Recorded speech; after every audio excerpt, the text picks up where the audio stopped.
Hallo, hier ist wieder Michael Adams für Stock-Telegraph. Ich hatte ja vor einiger Zeit die Bayfield Venture in das Stock-Telegraph Musterportfolio oder Performance Depot aufgenommen. Einer der Gründe war, dass ich denke, dass Bayfield über kurz oder lang übernommen werden kann. Wir hatten ja mit der Big North Graphite einen ganz guten Übernahmeerfolg, die ein Übernahmeangebot von Flinders bekommen haben. Und auch ein weiterer Wert, den ich im Depot habe, nämlich die Exeter Resources. Gut, da setze ich nun schon seit mehreren Jahren auf eine Übernahme, aber früher oder später bin ich sicher, sie wird kommen. Heute haben wir, wie gesagt, Jim Pettit. Er ist Chairman and CEO von Bayfield Venture. Bayfield Venture ist an der TSX Venture notiert unter dem Symbol B.YV, in Frankfurt unter dem Symbol B4N. Also Bertha 4 Nordpol, und die Wertpapierkennnummer ist die 509728.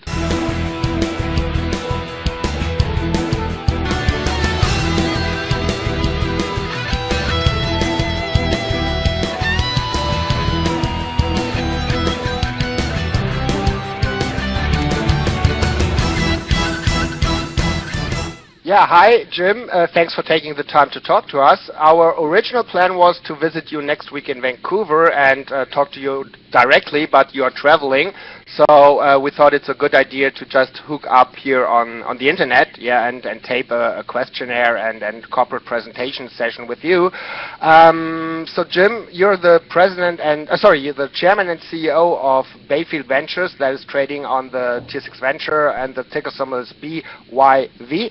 But first, let me ask you a question. How do you pronounce your last name? Because we always say Jim Pettit, but it's probably Pettit, right? It is Pettit, yeah. Okay, okay. Two T's in the middle. Okay, but is the origin of your name, is that by the French word petit, which means small? Yeah, a long time ago. Okay, yeah, perfect. Long time ago. Okay, Jim, one of the reasons why we, or Joe and myself, invited you is that you just had some great news release out last week. You announced a drilling program for your project. So can you give us, first of all, maybe some overview on Bayfield in a nutshell, and then, of course, we want to talk in more detail about the drilling program. What are you hoping to get? What was the reason for the drill program? Because I think the market sees Bayfield as being taken out by another bigger company over time. So could you just give us a little bit more insight on the strategy? Sure.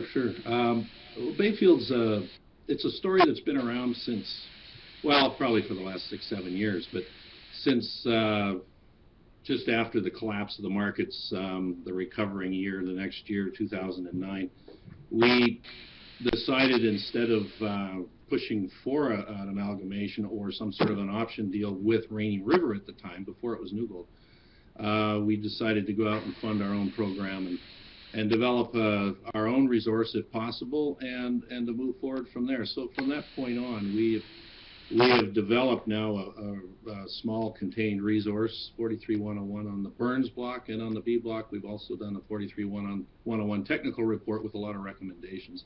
So the story for Bayfield today is really not about what we're going to do, it's what we've already done. And we do have plans to continue to drill. We have recommendations for drilling on a number of different locations between the Burns block and the B block, which are two of the properties that we have. And they're virtually within the New Gold mine site, which New Gold now owns the Rainy River project. And they're developing a very large mine basically all around us. Right. Okay. So but I understand what you're telling us, but you know, the market is giving you valuation not only for what you did in the past, but also what you're planning to do, right? So otherwise, I guess, and maybe that's, I would call it like the Exeter situation, yeah? So Exeter Resources, I'm not sure if you're familiar with that deal. As this was brought into the market, it was kind of a takeover play, yeah? It would be either taken out by Barrick or by Kinross, which are to the left and to the right, or to the north or to the south. But this just didn't happen. So is there something like a plan B? Yeah, if New Gold is maybe just, I'm pretty sure they want to take you out, yeah, but maybe for them it's not the right point in time. What could be like a trigger that makes them come up with an offer? More results. That's why we're going back to drill. We do have two very strong zones on the Burns block that are are very high grade, and so we're going in as of actually today. We're mobilizing to extend one of those zones on the east side. That's probably our highest value target, and we would have the most confidence there that we could add to what we're doing and come out with some continuation of very good grades. The market likes to see that. As far as getting New Gold, because they're really the only suitor. If you look at this map that's on the site right now, I mean, you can see the mine site, the pit plan, and the new Intrepid zone. They're all around us, and it really is a simple equation. But it's a question of market timing. When this all sort of came together, when New Gold bought Rainy River out, the markets were just beginning their downward trend, and now, you know, I think we're bottoming out here, and you know, that whole situation will turn around. Jim, is it as far as sorry? Jim, is it possible that New Gold start the whole mining process without your blocks? They could, but what happens is we're in the way. We have the mineral rights. Mm-hmm. They can't impede our access in any way, shape, or form. So I've seen their mine plan, and it involves a lot of not waste but stockpiling on our ground, and that's assuming they own it. Okay. They have they cannot impede our progress in any way. I could show up at their door and say, look, we're going to go drill over here, move that stuff. Maybe we should go a little bit further in the presentation. First of all, because we forgot to mention the disclaimer, the forward-looking statements, which is really essential for the whole everything Jim said and we said, and by the way, there's also some other conflict of interest. Joe, as he said, Joe is running an IRW Press, which is a news release translation agency in Germany, or the German-speaking area, and Bayfield is a client of IRW Press, and my parent company, Star IR, Star Finance, we have signed for an investor relations contract with Bayfield. So it's just to give you information, but you have to do your own research, do your own due diligence, and make up your mind if you want to invest or not. So, okay, so I think that was enough legal information, right? Yeah, but it's really important, right? So, this is just an overview. Let me just see. So you have like fully diluted like 90 million shares out, giving you a market cap of roughly, what is it, like 18 million? 17 million. Fully diluted, okay. Yeah. Okay. Fully diluted market cap. The difference between fully diluted and the issued and outstanding shares is basically the difference in, there's a lot of options there because management doesn't draw large salaries out of this company. It's still very much a junior. And there's been the last round of financing, 2 rounds, we've included warrants. And those are virtually the first time we've issued warrants with the financings on this. Oh, okay. So how much cash you have at the moment? Currently there's about $1 million. We've got $500,000 we need to spend before the end of this year, so that's hence we were planning on drilling this year, so we're starting now. It's the best time to do it. Oh, okay. We see now market cap of New Gold is around 3 billion, 3.3 billion. So for them is nothing to acquire you, especially with a share deal or whatever in cash or whatever.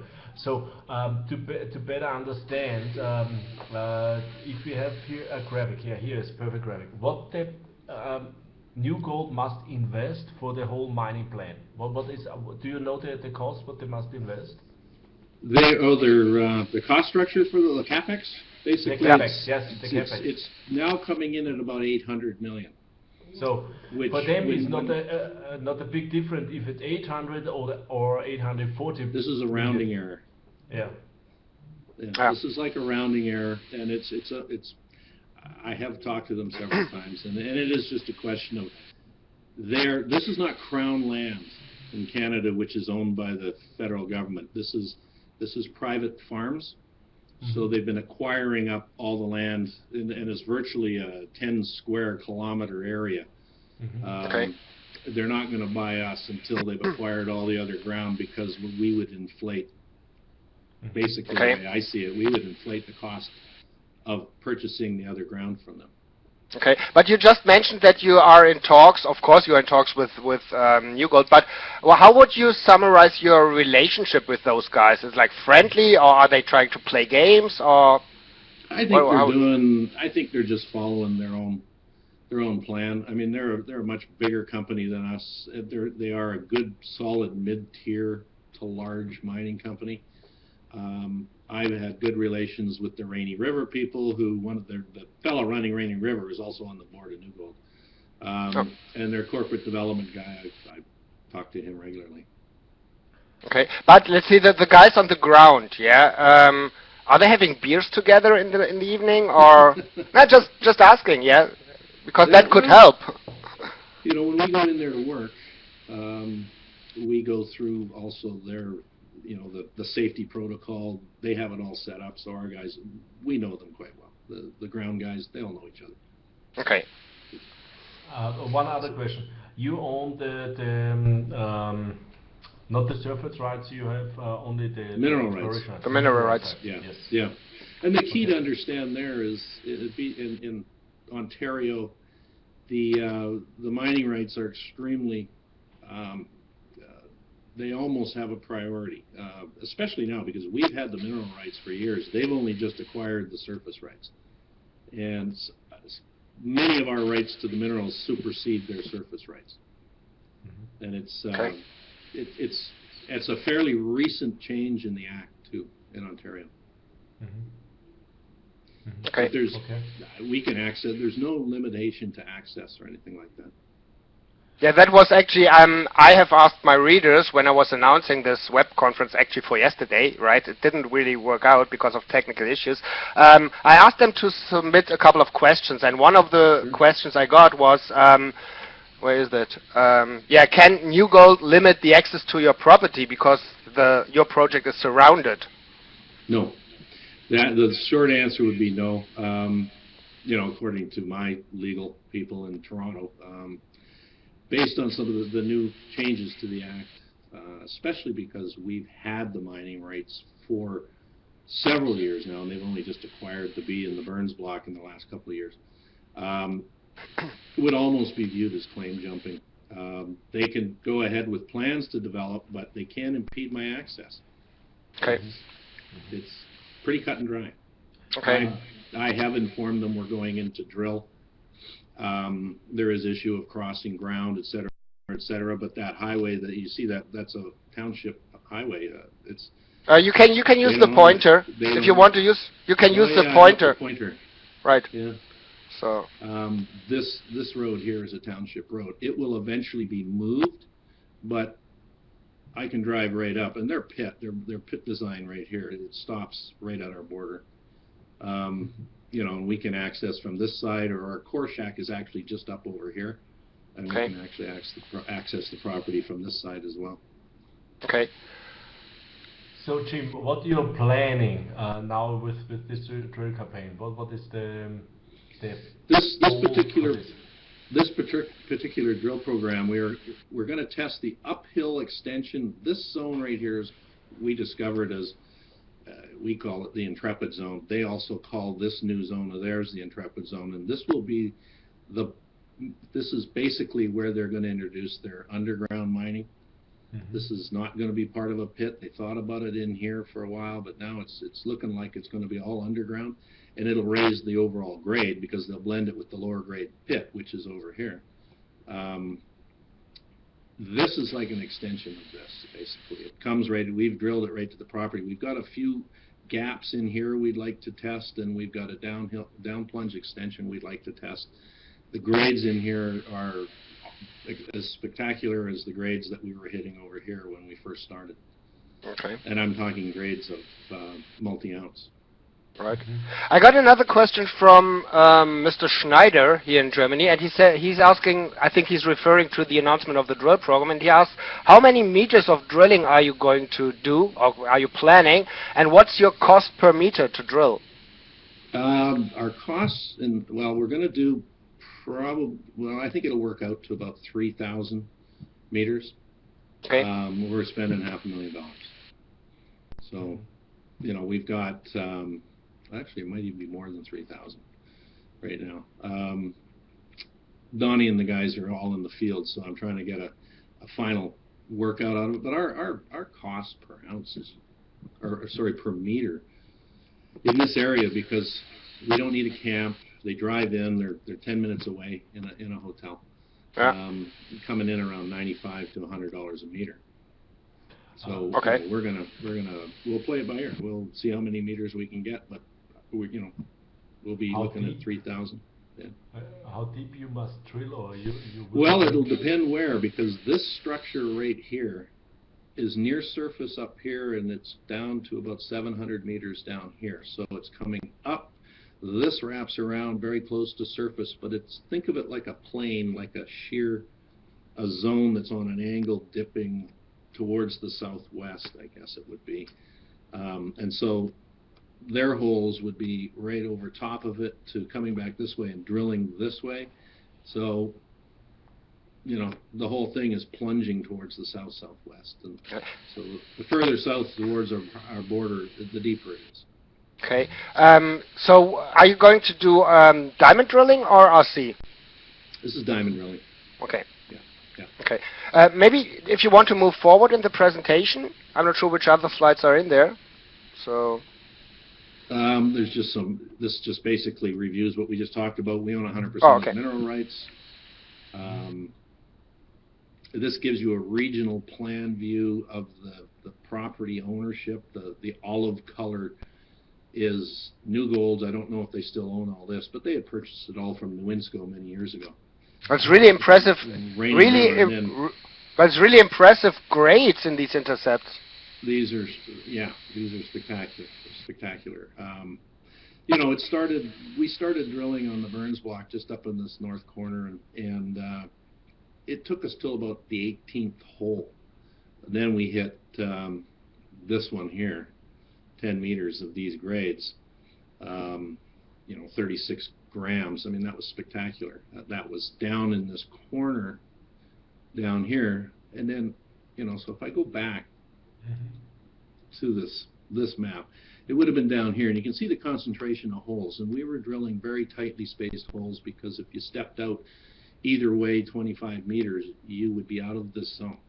So we were down to 10 to 15 meters step outs and trying to stay in the zone, and very much what they were doing to find all these zones here.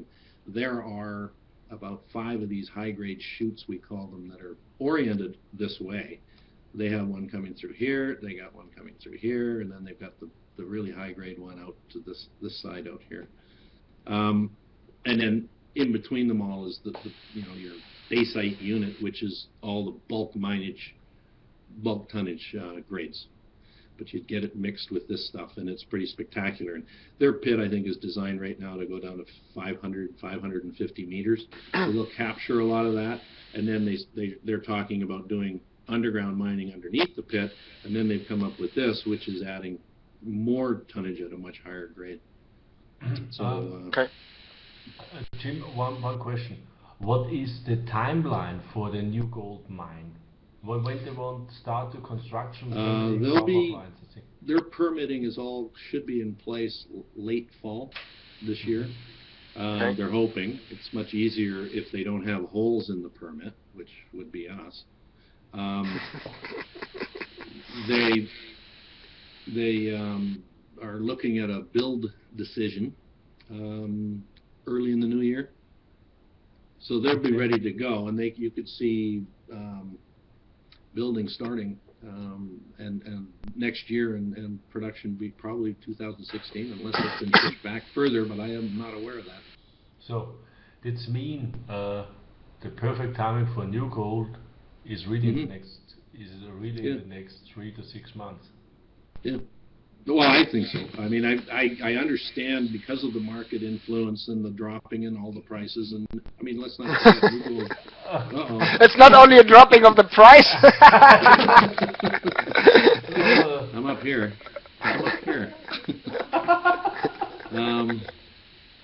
Here we go. Okay, perfect. There. That was a great coincidence.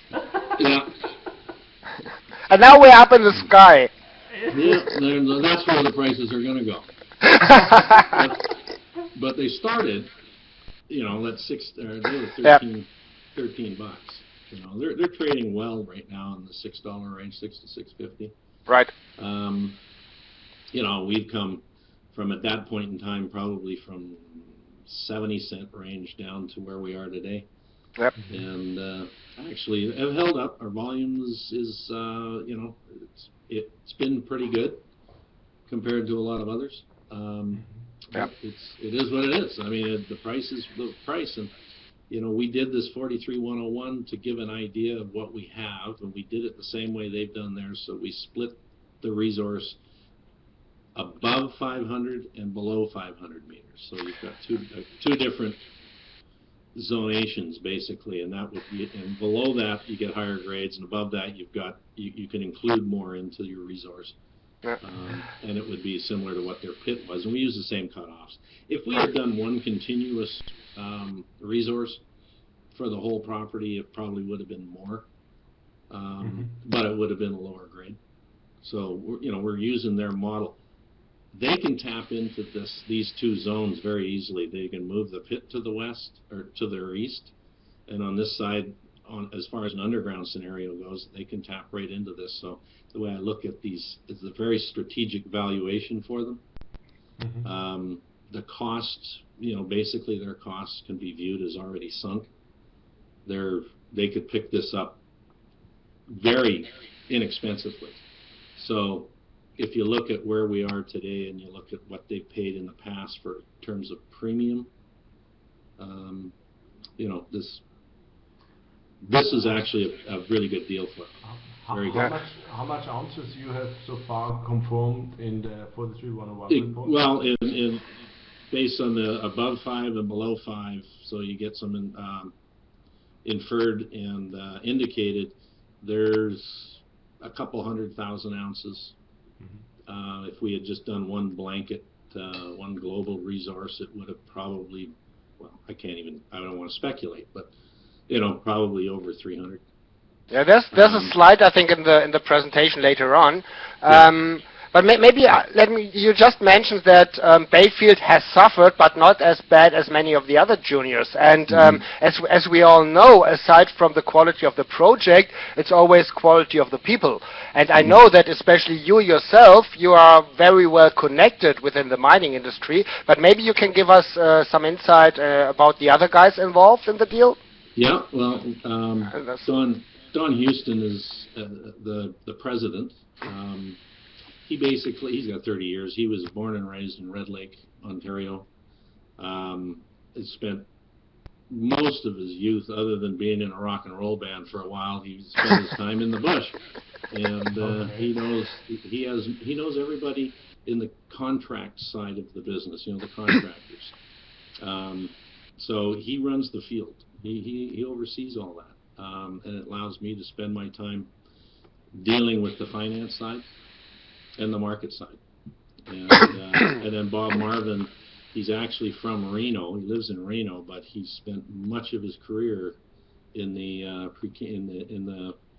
this area, the hard rock area of the Precambrian belt. So he's not your typical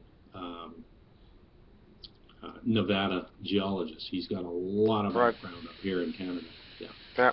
Okay. Yeah, and as I mentioned, you have a pretty strong and a large network within the industry, and I got two comments, and they are kind of a little bit critical from two readers, but still, we are also here not just to not to cuddle, but and he said okay, Jim is juggling around too many balls.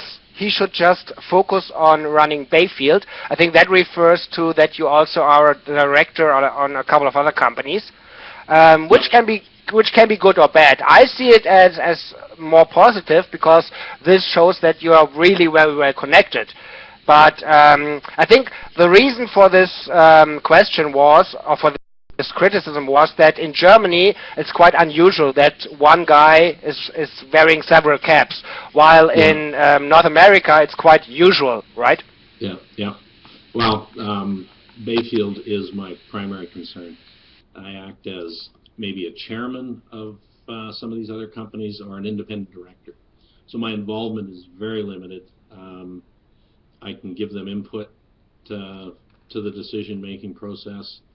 I do have a network that helps everybody get funded, that sort of thing. And they're all run out of the same office here. So, it's just, I don't view it as something that, because I am very cognizant of it, and I get that question quite a bit, but it doesn't hinder what I'm doing with Bayfield. Okay. Bayfield is getting 99% of my time. Okay. No, that's good. But again, it's not only, we also want guys who have like different views, to be able to ask their questions, right? No, I get it all the time. I get it when, okay. I go to the Casey conference. It's Doug Casey over right. in North America here, and I get that question from them. They understand it now. They see it. Okay. Because in cool. hard times, we hit hard times. It helps to finance these companies if you have the ability to do it. A lot of guys right now in this industry, they don't have that ability. Yeah. No, I totally agree. Okay, so we just moved forward in the presentation. Now we're on slide 9. Is there anything special you want to add there, or just the C block is way off to the west, outside of the map, even the map image. It's quite a ways to our west. It's off the sequence of rocks that host the mineralized zone that's being developed by New Gold. We have put a few holes in it just to determine the type of rock. It's in early sediment. It's not what we're looking for. We did see that there is some faults and some shearing and that sort of thing, but it's not exactly what we want to be looking at. So we've got it out there. We don't spend a lot of time with it. It's part of our package when it's if we ever get bought out, that's going to go with it. Okay. It's a little too far out and a little too far south. Okay. Just move forward when you feel you want to go to the next slide. Yeah. This slide gives you an indication of the mineralized zone. If this represents the B block, you can see the amount. These represent veining. This is veining and shearing, and it's called a dacite unit, and it shifts to the north. It swings up to the north. That's our B block. It's only 450 meters to our north and east. And it's doing that because of this here. It's called the Black Hawk Stock, and it's a big granite intrusion that came in after the emplacement of this mineralization. So we do have a chance of hitting something. We've done limited drilling up in here. This is the area that's got us interested through here. We need to do more. There's some tremendous recommendations in the 43-101 that we did for this property. It wasn't a resource calculation. It was strictly, let's see what they're going to tell us. And it's virtually open at depth. We haven't drilled anything below 250 meters. We have hit a lot of this veining. We have hit reasonably good grades over narrower intersections than we would hit, say down in here and over here. But it definitely warrants more work, and we're keeping that for probably next year. Okay. Gives us something to keep going on, because if we stop doing anything, then there's no urgency to get anything done. Yeah. Yeah, right. And so the B block basically is this is what I was just talking about here. Yep.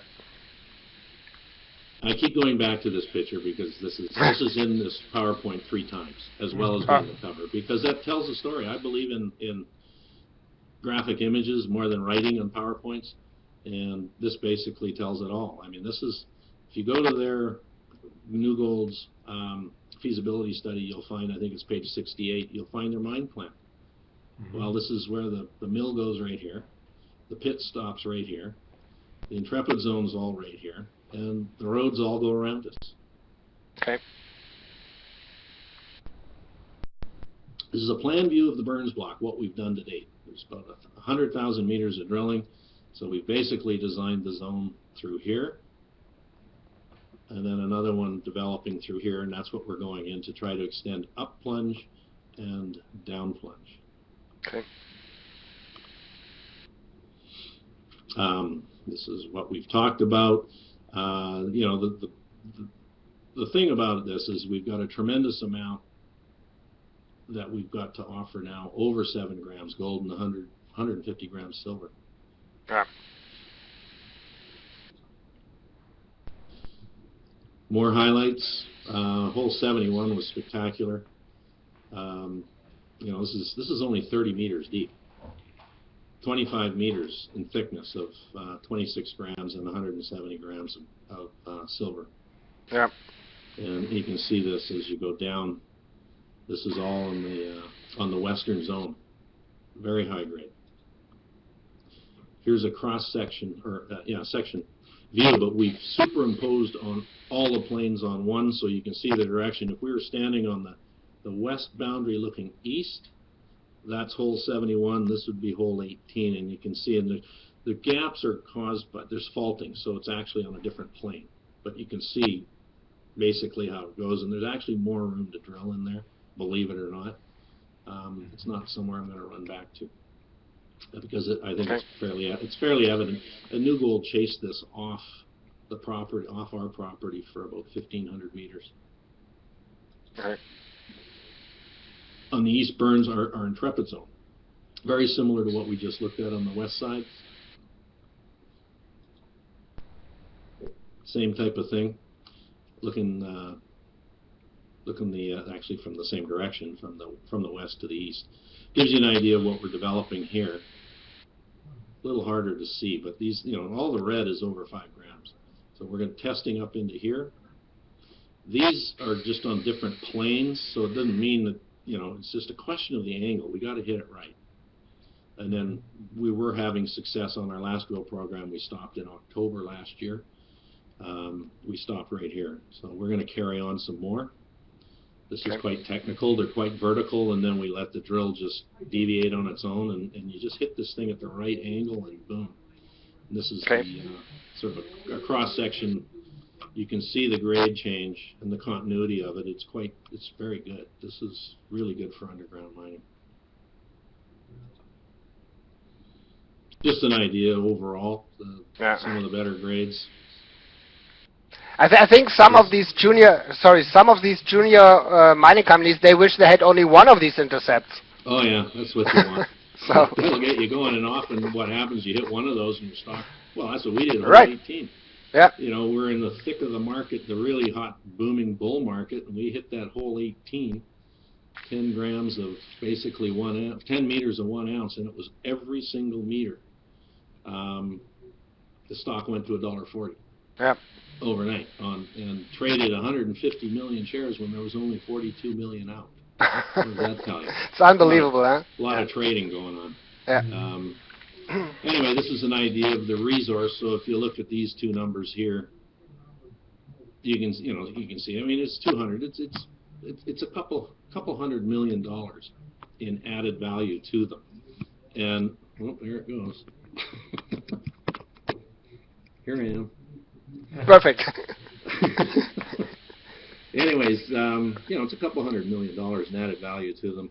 Right. Yes, you've got their costs are now down to, I believe it's close to $700 an ounce. So, and I view it as being very strategic. They've got those costs already sunk. What I've got is virtually tied on to what they've got. Jim, one question from my side. Coming back to the share structure, what price was the last financing? 25. 25. Yeah. Okay. 25 cents, and I think I did a 25.5-cent warrant. Okay. And it was just right at the end of a cycle we had before the summer started that we could get this done, and it was the warrant I think that really sold it. Okay. And what was the finance before? So before that, 27. Okay. Okay. Yeah. Back to this map. Right, I was just about to say I recognize this. I like this map. So, this is just some of the idea. Here's the size of the New Gold deposit. People don't know what it is. It's 106 million tons at virtually 1.5 grams, and 2.8 grams a ton silver, representing 5.2 million ounces of gold and almost 10 million ounces of silver. Okay. They chose to push this one forward and put the Blackwater in BC on hold. The Blackwater's a bigger mine, but its capex was going to be well over $1 billion. This one is a smaller mine, way better infrastructure, power, roads, proximity to workforce. They're right there. It's way lower cost environment. So they're pushing ahead with this one, even though it's smaller, but it makes more sense. It's their capex. Right now, it's all about costs, and it's a much lower cost structure than the BC mine. It'll get built one day, and it's huge. It's absolutely huge. And our strategic valuation is all based on location. Right. So if the viewers want to get more information, this is the contact data for Bayfield. You can talk, of course, to Jim personally or to Don O'Reilly. There's the phone number and the website. It's bayfieldventures.com. Quite easy. Maybe to summarize, not to summarize this, but like the possible or potential takeout by New Gold, do you think that could be like an equity deal or a straight cash deal or a combination? So if you can dream, what would be a dream sheet for this deal? I would love it to be stock, because I think a lot of our current shareholders are, very good gold people, good shareholders. They love gold. They would love to get stock in New Gold. Many of them are probably already shareholders in New Gold. That's another point that New Gold, is probably aware of, is our shareholder base would be actually very good for their stock. But I suspect it would be cash, because it's not a lot of money. If you take our current market cap with a premium, and then the last one's, the previous transaction was done at, I think there was a 40% premium, somewhere around there, 38 to 42%. Okay. It's in the realm of cash, and I do know that they are very, very conscious of dilution. Okay. They're at a critical stage, so they're very conscious of that. So, yeah, I would love stock, but it'll probably be cash. Yeah. Jim is... And that's just speculation on my part. I don't know. Yeah, sure. Do you think there is a minimum number what you expect that you as a CEO can really go with some offer from New Gold? Well, I don't know if I can actually even go down that road. I don't know. I don't even think it would be fair for me to speculate. Okay. But something around the all-time high would be comfortable, right? Yeah. Okay. We want to wait another 10 years or so. Yeah. Maybe this, and that's actually the last comment I have on my agenda from one of my readers. And he said, like, hey, no, how should I put that? He understands why the market cap of Bayfield is so low, because those guys are awfully quiet in shareholder communication. I guess what he's referring to is not really shareholder communication, but the lack of news flow over the last couple of months. Well, so we haven't really done anything since last October. Yep. Other than put out the 43-101. We were going to try to start drilling in September. September looked like an awful time to be drilling and putting news out, because there wasn't anybody listening. So we waited till now. Now we're going to start hearing about us again. Yeah, and I think that there will be more eyeballs start to refollow the story, and there will be hopefully more traction in the market, because now you can come up with news with drill results, something exciting. I totally get it. Like I told you, I am leaving tomorrow to go to the conference, Doug Casey's conference, in San Antonio, Texas, for an update. I've got to give an update. Do you have your Stetson with you? Our largest block of shareholders is the Doug Casey's people. Do you have your Stetson with you? Oh yeah, I got everything. Boots, belt. That's good. That's good. Yeah. Please take a picture for us. Okay, so I think that's it from my end. Jim, the stage is yours if you want to add something to the German audience especially. No, I just think it speaks for itself. it's a matter of timing, it's a matter of time. And it's not something that can be avoided forever. It's just, it will happen. Right. Okay, so Joe and myself, we would like to thank you very much for taking the time to talk to us. And yeah, we will catch up with you over the next couple of weeks or months. Whenever there's something moving on with the company, we will be happy to bring you back on this kind of interview. That'd be great. Yeah, and we keep fingers crossed. Yeah, that New Gold will come up with an offer rather sooner than later. Okay. Thank you, Michael. Thank you, Joe. Yep. Thank you, Jim. Thank you very much. Bye bye. Ja, also so viel von Jim Pettit. Pettit, ich habe es immer noch nicht gelernt, von Bayfield. Ich glaube, er hat das, was ich auch schon erwartet hatte, bestätigt. Ja, es ist so fast ein reiner Übernahmeplay. Ist allerdings einer, der eigentlich vonstatten gehen muss.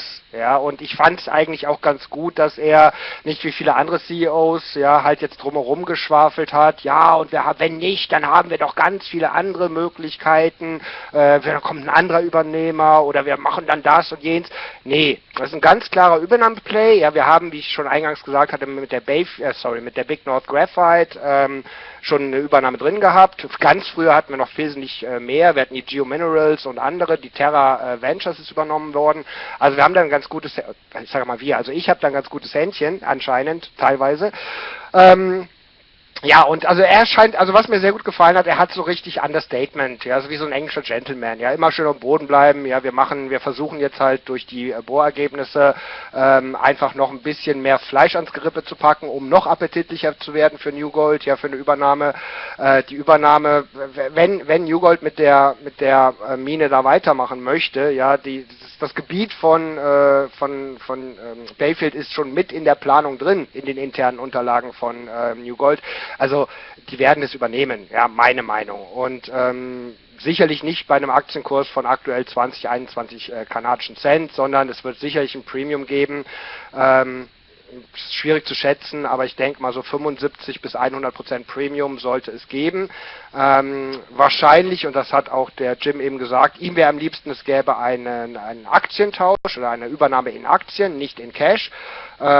Ich bin immer ein Freund eigentlich davon, wenn es Cash gibt, weil dann kann der Investor selber entscheiden, wo er wieder reingehen will. Ja, er kann ja dann immer noch in die New Gold reingehen, aber es sieht so aus, und das ist auch ein aktueller Trend, das haben wir auch bei Big North gesehen, ja, dass die Übernahmen aktuell eher nicht gegen Cash, sondern gegen Aktientausch vonstatten gehen, wobei Jim eher der Meinung ist, dass es Cash geben wird, weil New Gold sehr stark auf die Verbesserung der eigenen Aktienstruktur Wert legt, was natürlich auch wiederum gut ist. Wie auch immer, aus meiner Sicht ist das auf dem Niveau in den nächsten Tagen und Wochen sicherlich ein guter Kauf.